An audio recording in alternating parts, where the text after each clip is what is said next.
CLAT के aspirants के लिए इंपॉर्टेंट अपडेट आ चुकी है। इस वीडियो में हम डिस्कस करेंगे क्लैट 2027 के यूजी का डिटेल में सिलेबस, साथ ही में जो स्केड्यूल आउट किया है कंजोर्शियम ऑफ एनएलयू ने, वो भी हम डिस्कस करेंगे। तो मेक श्योर ये वीडियो आप पूरा एंड तक देखो, बिकॉज ये काफी बेनिफिशियल वीडियो होने वाला है सारे क्लैट के एस्पिरेंट्स के लिए।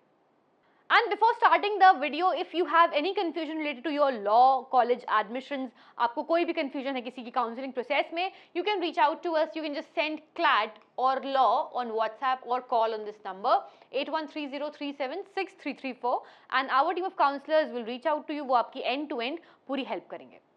तो सबसे पहले बात करते हैं एग्जाम के पैटर्न की। क्लैट का जो एग्जाम होता है वो संडे को कंडक्ट किया जाता है। 2 घंटे का एग्जाम होता है, ऑफलाइन यानी कि पेन एंड पेपर मोड में होता है।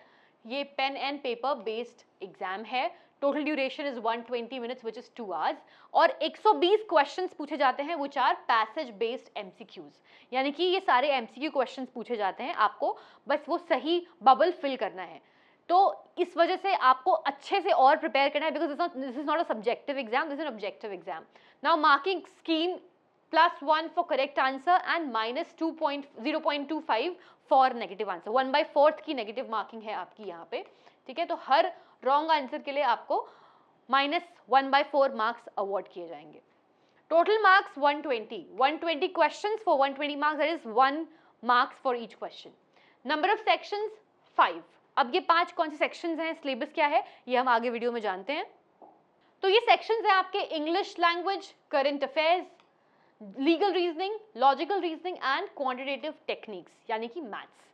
काफी सारे बच्चे मैथ्स से डरते हैं, लेकिन मैं आपको बता दूं कि सबसे कम यहाँ पे मार्क्स के मैथ्स के ही क्वेश्चंस आते हैं, तो आपको डरने की जरूरत नहीं है। And this maths is asked from your class 10th, आपके क्लास 10th तक के लेवल की ही मैथ्स पूछी जाती है। तो जो बच्चे मैथ्स में अच्छा स्कोर करते हैं, it is a tie breaker for them, because काफी सारे स्टूडेंट स्किप कर देते हैं मैथ्स के क्वेश्चंस को, बिकॉज उनको लगता है कि 20 नंबर की ही बात है, कोई प्रॉब्लम नहीं है, वील क्वालिफाई एटलीस्ट। बट ये 20 नंबर काफी टाई ब्रेकिंग होते हैं। तो अगर आप एक सीरियस एस्पिरेंट हो, मेक श्योर कि मैथ्स को जरूर से जरूर अच्छे से प्रिपेयर करो।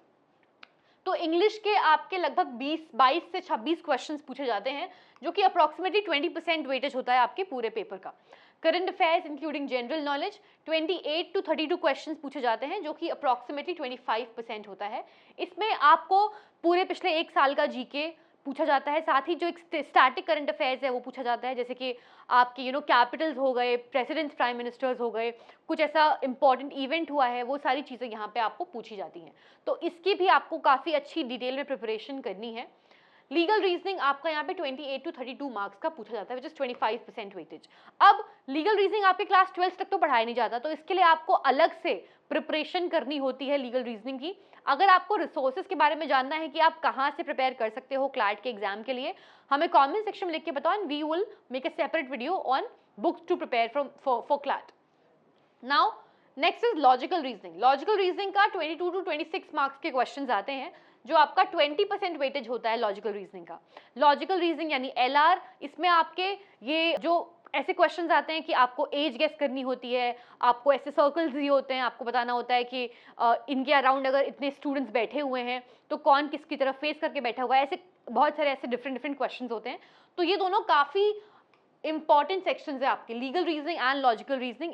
इसकी आपको बहुत अच्छे से प्रिपरेशन करनी है, ठीक है। Next is quantitative techniques. अब इसके केवल 10 से 14 क्वेश्चंस आते हैं, which is approximately 10% of the whole paper, यानी कि 120 मार्क्स में आपके लगभग 10 से 14 क्वेश्चंस के बीच में ही आते हैं, और मैथ्स बहुत डिफिकल्ट नहीं आती है।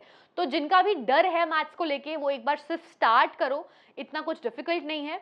तो बहुत सारे स्टूडेंट्स ऐसे हैं जिन्होंने मैथ्स नहीं ली थी 11th-12th में, फिर भी वो क्वालिफाई कर लेते हैं अच्छे मार्क्स से। And mark my words, it is a tie breaking section, because इसके कम क्वेश्चंस आते हैं, काफी सारे स्टूडेंट्स छोड़ देते हैं मैथ्स को। अगर आप अटेम्प्ट कर रहे हो तो you will be ahead of them in the competition.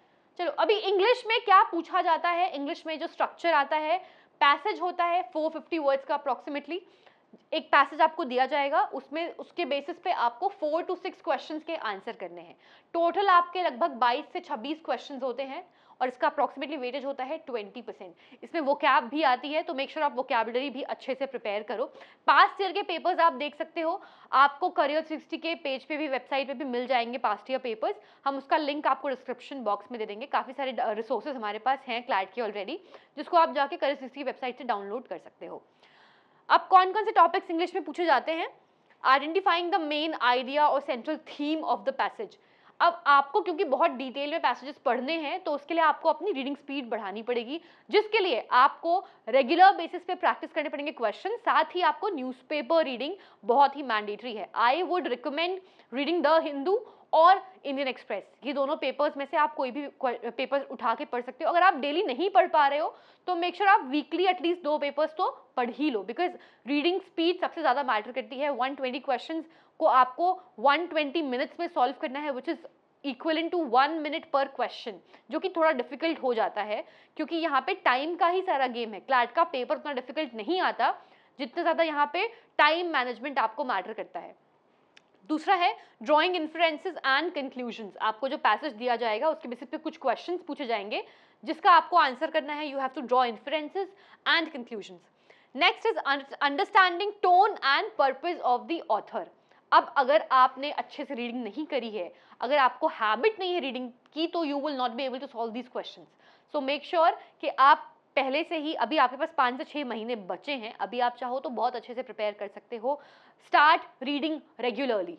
Next is under vocabulary in context, meaning of words as used in the passage. तो आपको एक पैसेज दिया जाएगा, उसमें कुछ कुछ वर्ड्स होंगे बीच में, जिसके बेसिस पे आपको लास्ट में क्वेश्चंस पूछे जाएंगे कि उस पर्टिकुलर यूजेज में उस वर्ड का क्या मीनिंग था। अब इसमें भी आपकी रीडिंग स्किल्स ही आपको हेल्प करने वाली हैं। Next is grammar and sentence structure. अब आपको एक बुक आती है वर्ड पावर मेड इजी की, मेक श्योर कि वो बुक हर कोई पढ़े क्योंकि हर क्लैट एस्पिरेंट वो बुक जरूर पढ़ता है। नॉर्मली उसकी बुक आती है, रेड कलर की बुक होती है, word power made easy. That book is utmost important for you to prepare for the English section, ठीक है। Next up we have current affairs including general knowledge.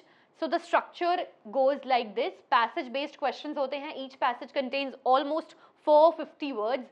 Total questions are 28 to 32. It is a huge chunk of the paper. लगभग 25% की आपकी general knowledge आती है, current affairs आते हैं, ठीक है। Approximately weightage is 25%. Now which topics are covered? National and international events, Indian polity and constitution, economy and finance, science and technology, environment and sustainability, awards, sport and cultural developments. ये सारी चीज़ें आपको general knowledge और current affairs में पूछी जाती है। इसमें स्टैटिक जीके भी आपका आता है जो कि चेंज नहीं होता। For example, who was the first president, first prime minister, first language, इस तरह की चीज़ें पूछी जाती हैं। प्लस करंट अफेयर्स भी आते हैं जो कि आपके रेगुलर बेसिस पे चेंज और अपडेट होते रहते हैं। तो ये इसकी प्रिपरेशन आपको बहुत अच्छे से करनी है। इसके लिए भी न्यूज़पेपर बहुत हेल्पफुल है।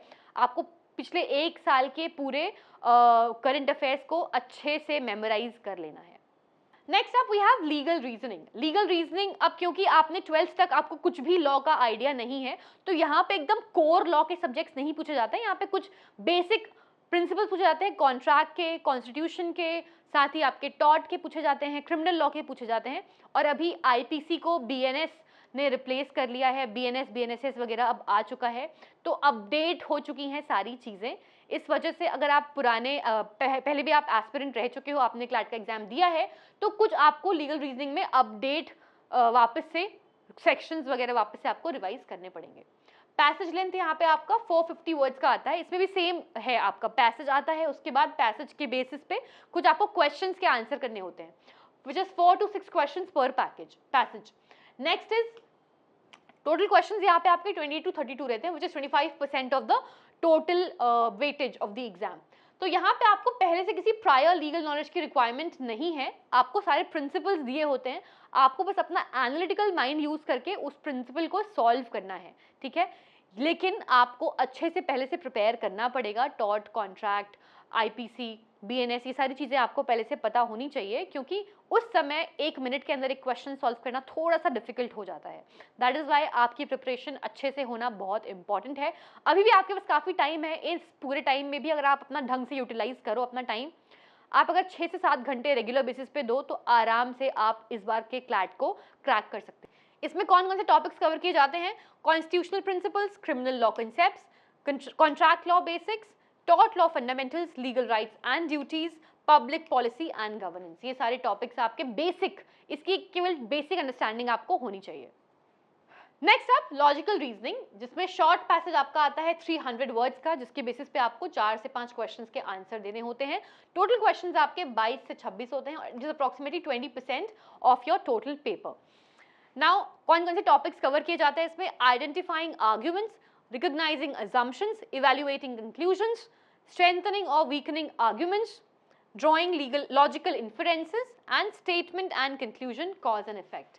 तो लॉजिकल रीजनिंग काफ़ी थोड़ा सा डिफिकल्ट आता है आई वुड से, तो इसकी आपको प्रैक्टिस अच्छे से करनी है, क्योंकि इसमें आपको पहले से पता होना चाहिए कि इस पर्टिकुलर क्वेश्चन में कौन सा फॉर्मूला लगेगा, कौन सा कंसेप्ट लगेगा। तो इसके लिए आपको एक अच्छी प्रैक्टिस की बहुत ज़रूरत है।